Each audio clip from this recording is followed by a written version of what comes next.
Mon nom est Clara. Pendant des années, j'ai vécu dans l'ombre, cachant un secret que personne n'aurait jamais imaginé. Aux yeux du monde, je n'étais qu'une simple domestique, travaillant dans la vaste demeure d'un riche homme d'affaires nommé Adrien Morel. Chaque jour, j'astiquais le marbre, rangeais ses livres anciens, et polissais les vitres de sa bibliothèque, comme si ma vie n'était faite que de poussière et de silence. Mais derrière mes gants en caoutchouc jaune et ma tenue de bonne, se cachait une vérité. J'étais une informaticienne prodige.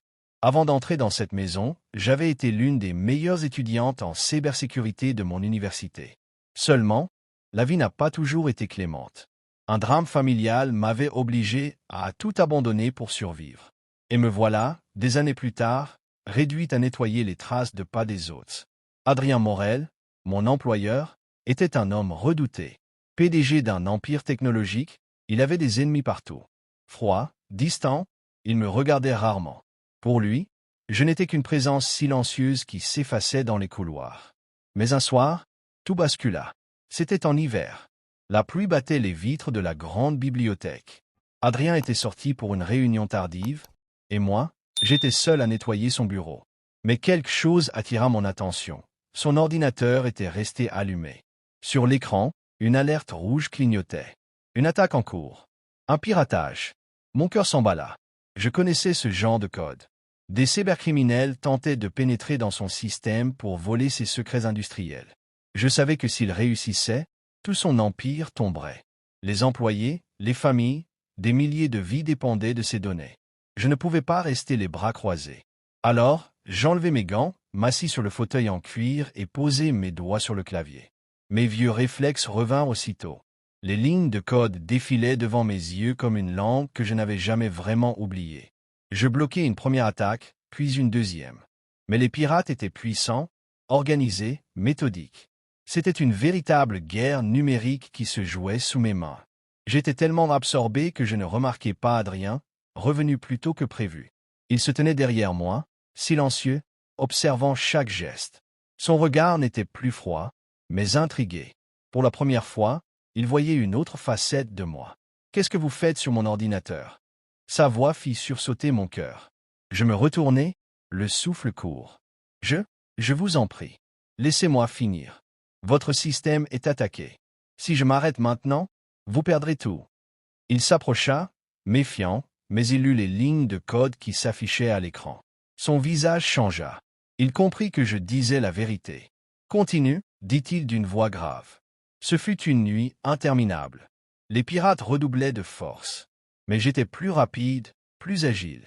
Chaque mouvement de mes doigts était une arme, chaque idée une défense. Adrien restait derrière moi, observant, parfois proposant une donnée, mais surtout, il découvrait que sa domestique n'était pas une simple femme de ménage. À l'aube, j'avais réussi. Les systèmes étaient saufs. Les pirates avaient échoué. Le silence retomba, seulement brisé par ma respiration haletante. Je me levai, prêt à affronter la colère de mon employeur. Peut-être allait-il me chasser, ou pire, me dénoncer pour avoir touché à son ordinateur.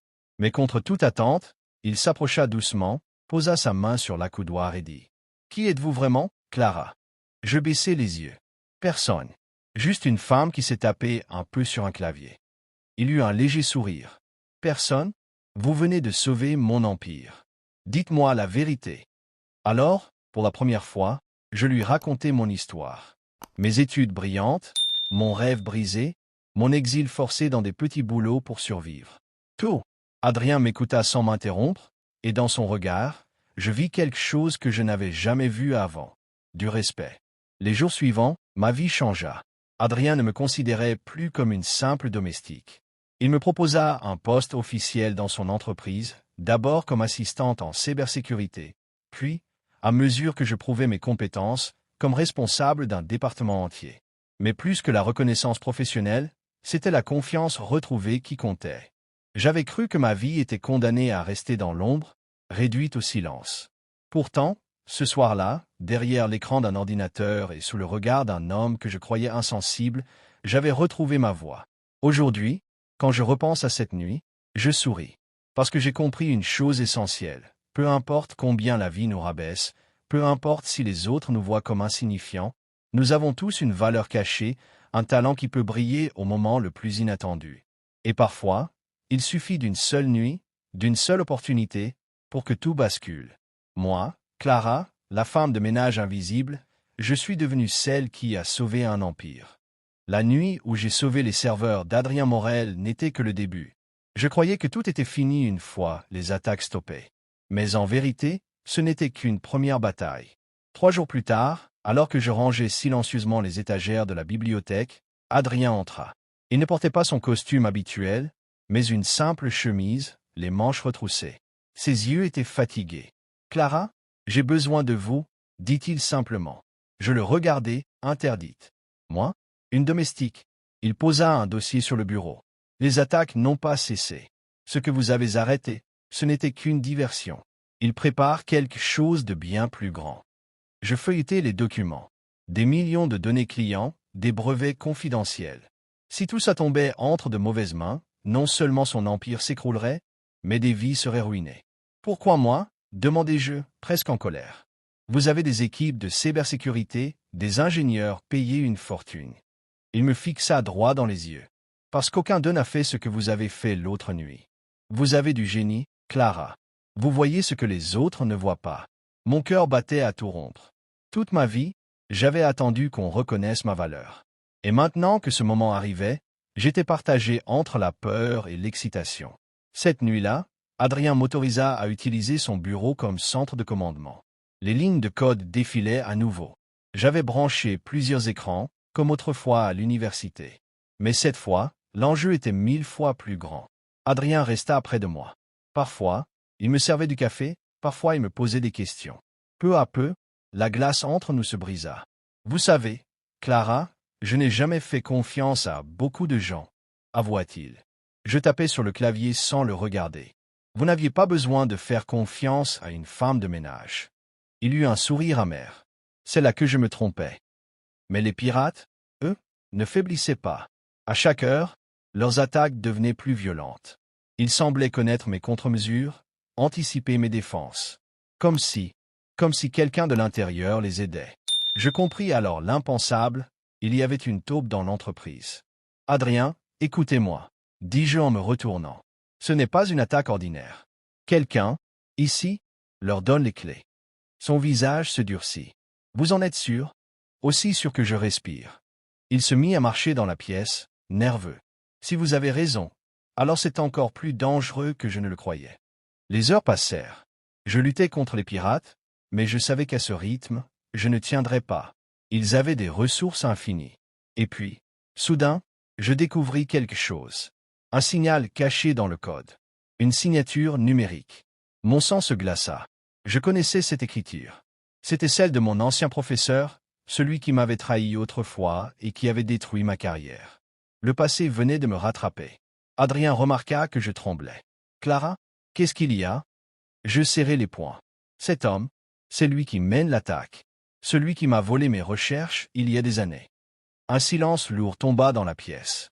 Adrien posa une main ferme sur mon épaule. « Alors vous savez ce que vous avez à faire. » Ce fut la nuit la plus longue de ma vie. Chaque frappe sur le clavier était un duel avec ce fantôme du passé. Lui, dans l'ombre, lançait ses attaques perfides. Moi, dans cette bibliothèque, je ripostais avec toute ma rage, toute ma douleur accumulée. Adrien restait à mes côtés, parfois me lançant un regard rassurant. Pour la première fois depuis des années, je n'étais pas seul. Puis arriva le moment décisif. J'avais trouvé une faille dans son système. Une brèche qui me permettait de renvoyer l'attaque contre lui. Mais cela impliquait un risque énorme. Si je me trompais, tout le réseau d'Adrien exploserait. « Vous êtes sûr de ce que vous faites ?» demanda Adrien, la voix grave. Je le regardai droit dans les yeux. « Non, mais je sais que si je n'essaie pas, nous perdons tout. » Il hocha la tête. « Alors je vous fais confiance. » Je pris une grande inspiration, puis je lançai la contre-attaque. L'écran s'illumina, les lignes de code s'emballèrent, et pendant quelques secondes, j'eus peur d'avoir tout perdu. Puis, le silence. Les serveurs se stabilisèrent. L'attaque cessa, et un message apparut sur l'écran. « Tu as gagné cette fois, Clara. Mais ce n'est pas fini. » Je frissonnais. C'était bien lui. Mais pour l'instant, nous avions triomphé. Adrien souffla de soulagement et me regarda comme jamais auparavant. « Vous n'êtes pas seulement une employée. Vous êtes la raison pour laquelle cet empire existe encore. Quelques semaines plus tard, ma vie avait radicalement changé. Adrien me nomma directrice de la cybersécurité de son groupe. Dans les médias, personne ne savait que j'avais commencé comme femme de ménage. Mais lui, chaque fois qu'il me croisait dans un couloir, me saluait avec un respect que je n'avais jamais connu. Et moi, je savais que ce combat n'était que le premier. Mon ancien professeur reviendrait. Mais cette fois, je ne serais plus seul.